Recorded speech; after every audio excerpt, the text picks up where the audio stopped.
Alors bonjour, je suis donc Isabelle Poujoula. Alors j'ai un parcours, j'ai 54 ans, j'ai 2 enfants, j'ai une petite fille, je suis donc grand-mère. Et voilà, j'ai un parcours professionnel qui maintenant est quand même assez, on va dire, dense. J'ai un parcours assez atypique. J'ai donc commencé par de la biologie, après je me suis un peu spécialisée aussi en informatique j'ai été longtemps dans la formation, une dizaine d'années dans la formation à la fois dans le transport, le secteur du transport et de la logistique et dans le commercial pour finir dans une chambre de commerce et d'industrie. Alors finir, j'ai fini en bonne forme quand même puisque j'étais directrice générale d'une CCI qui se trouve en milieu rural puisque c'est le département du Lot. Et en septembre 2015, avec une associée, on a créé une SCOP, une société coopérative et participative qui s'appelle Géromove.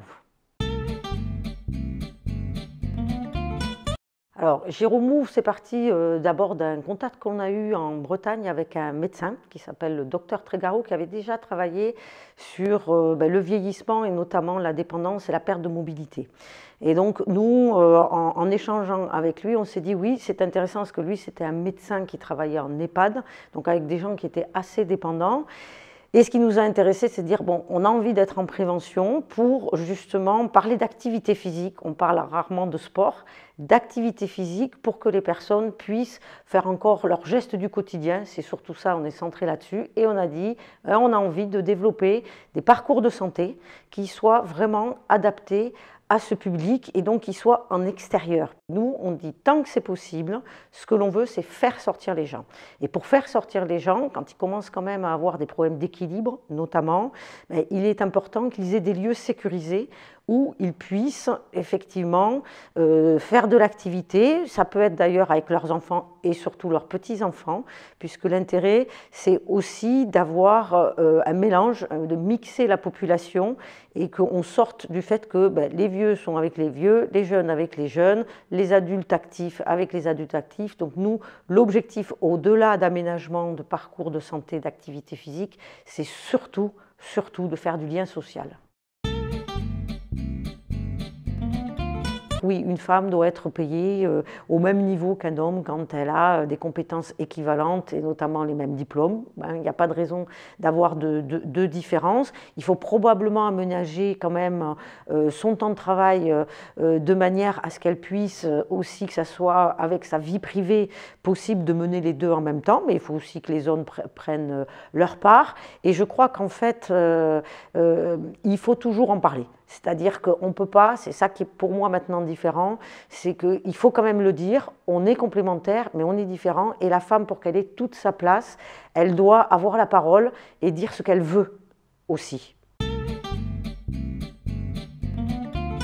Il faut croire en soi. Alors ça, c'est un vrai problème pour les femmes, parce que souvent, elles ont pas tellement confiance en elles, elles ne se sentent pas forcément capables de créer.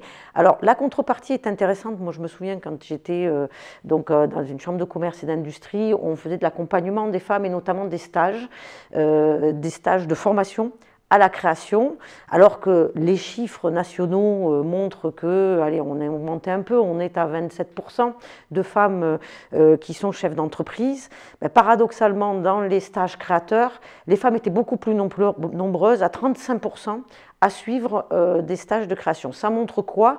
Ça montre que les femmes, elles ont besoin d'être énormément rassurées, de valider leurs projets à chaque étape et de ne pas se lancer comme ça, un peu dans le vide, sans être un peu assurées. Donc elles vont préparer beaucoup plus en amont et ça, je crois que c'est une très bonne chose. C'est très important parce que c'est un facteur qui va leur permettre de réussir ensuite. Et c'est démontré puisque les femmes, quand elles créent, sont quand même celles qui, dans la durée, ont de très bons résultats. Pour les personnes, les femmes notamment qui vont créer, moi je leur dis toujours, ne restez surtout pas seul. On peut créer seul, c'est-à-dire créer sa structure seule, mais il faut de suite aller dans des réseaux, il faut de suite aller échanger, parce que les moments où on va avoir le doute, là, on peut en parler, on peut faire des ateliers miroirs, il y a tout un tas d'outils, notamment participatifs, qui aujourd'hui sont très intéressants et correspondent bien aussi aux besoins des femmes. Et ça, c'est très important, parce qu'on a besoin de se serrer les coudes, on a besoin de sentir qu'il y a des gens autour de nous qui nous portent, et c'est peut-être ce que j'ai senti vraiment beaucoup dans l'économie sociale et solidaire. C'est que dans l'économie classique, alors on va prendre la loi de Pareto, qui est une loi assez habituelle, mais qui est intéressante, des 20-80. Je dirais que dans l'économie classique, quand vous vous lancez, il y a à peu près 80% de gens qui vont vous dire « Oulala, oulala, ça va être difficile, oulala, c'est pas sûr que tu réussisses, oulala, mais comment tu vas faire pour gérer tout ça ?» Bon, puis 20% quand même qui vous encouragent. Dans le champ de l'économie sociale et solidaire, ce pourcentage est complètement inversé, c'est-à-dire qu'il y a 80% de gens qui vont vous porter. Pourquoi? Parce que je pense que dans l'économie sociale et solidaire, ce qui est très important, c'est la créativité et de tenter. C'est d'arriver à transmettre dans les meilleures conditions possibles, parce que probablement, ça sera ce critère-là qui me dira si j'ai réussi ou pas. C'est pas de savoir si je vais gagner beaucoup d'argent, ça c'est pas mon levier, et c'est pas ça qui va me dire si j'ai réussi. Si j'ai réussi, c'est que je suis arrivée à transmettre une entreprise en partant de rien et en leur donnant toutes les chances pour qu'elle réussisse et qu'elle puisse encore grandir. Ça c'est mon vrai défi.